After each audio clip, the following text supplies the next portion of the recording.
Halo teman-teman, yuk kita simak pentingnya berinvestasi. Karena mulai dari 100.000 aja kita sudah bisa memulai berinvestasi loh.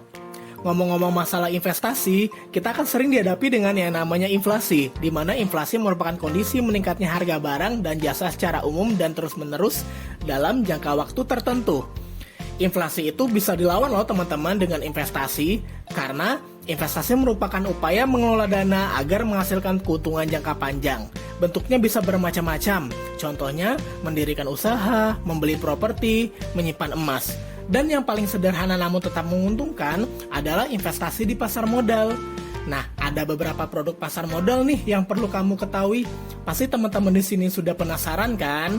Oke, jadi untuk produk pertama dari pasar modal itu adalah saham, di mana saham adalah bukti bagian kepemilikan atas suatu perusahaan. Jadi kalau teman-teman beli saham, artinya membeli bisnis perusahaan, di mana manfaat berinvestasi saham itu ada banyak loh teman-teman. Ada capital gain, dividen, rapat umum pemegang saham, dan corporate action.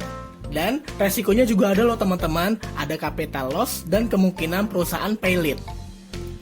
Nah, produk pasar modal yang kedua itu ada obligasi, di mana obligasi merupakan surat utang jangka menengah atau panjang yang dapat dipindah tangankan. Surat ini berisi janji dari pihak penerbit kepada pihak pembeli obligasi untuk membayar hutang toko pada waktu yang telah ditentukan, disertai dengan pembayaran bunga secara periodik. Investasi obligasi adalah nilai pokoknya yang selalu tetap, dan pemberian kupon sebagai biaya yang dibayar oleh penerbit nilai tukar kupon adalah tingkat suku bunga dari obligasi tersebut. Nah, produk pasar modal yang ketiga adalah reksadana. Reksadana merupakan wadah untuk menghimpun dana dari masyarakat pemodal untuk selanjutnya diinvestasikan dalam portofolio efek oleh manajer investasi. Jadi, ibarat kita membeli sebuah, dalam suatu reksadana ada banyak jenis surat berharga. Ada beberapa jenis reksadana, yaitu ada reksadana pasar uang, pendapatan tetap, dana campuran, dan reksadana saham.